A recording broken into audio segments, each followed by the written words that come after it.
श्रोते हो, सामाजिक, वैद्यकीय आणि सांस्कृतिक क्षेत्रात गेल्या 27 वर्षापासून कार्य करणाऱ्या सुप्रसिद्ध लेखिका डॉक्टर सुधा कांकरिया यांनी लिहिलेली प्रिय गोडोलीस ही पत्रमालिका सादर करीत आहोत। आता आपण ऐकूयात या पत्रमालिकेतील हे पत्र। वडिलांकडून फी। प्रिय गोडोली, अनेक उत्तम आशीर्वाद। शेजारच्या रमाकाकू घाईघाईनेच कुठेतरी निघाल्या होत्या। चेहऱ्यावर चिंता, डोळ्यात काळजीचा भाव पाहून मुद्दामच मी विचारले, काहू काकू, कुठे निघालात? काही अडचण आहे का? मी येऊ का सोबत? हो, जरा घाईतच आहे। अहो, यांचं रात्री खूप पोट दुखायला लागलं, समोरच्या देशपांडे हॉस्पिटलमध्ये ॲडमिट केले। अपेंडिक्सचं ऑपरेशन करायचं म्हणतात, बघूया काय होतं ते, त्या म्हणाल्या। मला एकदम आश्चर्य वाटले।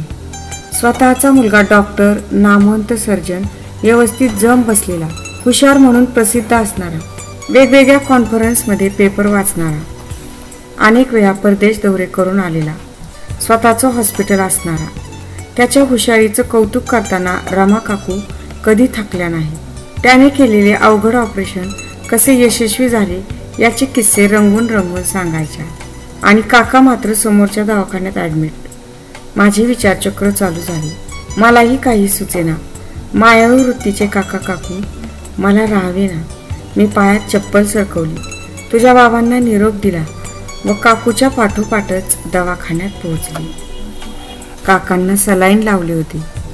काकू एकट्याच चिंतातूर बसल्या होत्या। मला पाहून त्यांना हुंदका आवरेना। मी त्यांच्या पाठीवरून हात फिरवला, त्यांना शांत केलं। थोड्या वेळाने त्या बोलत्या झाल्या, म्हणाल्या, माझ्या मुलाला शशांकला सांगितलं की बाबांना असह्य वेदना होत आहे। तेव्हा त्याने तपासले, म्हणाला अपेंडिक्स आहे, तातडीने ऑपरेशन करावं लागेल। आणि थोडं थांबून म्हणाला, पण आई, इतरांकडून मी 10,000 रुपये फी घेतो, पण बाबांना त्यातील 2,000 रुपये सूट देईन। हे ऐकून माझ्या छातीत चर्र झालं, काळीच चिरून निघालं। मी ठरवलं यांना दुसऱ्या हॉस्पिटलमध्ये घेऊन जायचं। चुकलं का गं माझं? काकूंनी मला प्रतिप्रश्न केला आणि परत डोळ्याला पदर लावला। मी बेचैन झाली, मला काहीच सुचेना। त्यांना मी शांत केलं, म्हटलं की सध्या काकांचं ऑपरेशन काही तासांवर आलं, तुम्ही मन शांत ठेवा, धीर धरा, देव आपल्या पाठीशी आहे। तुझीच सौ आई।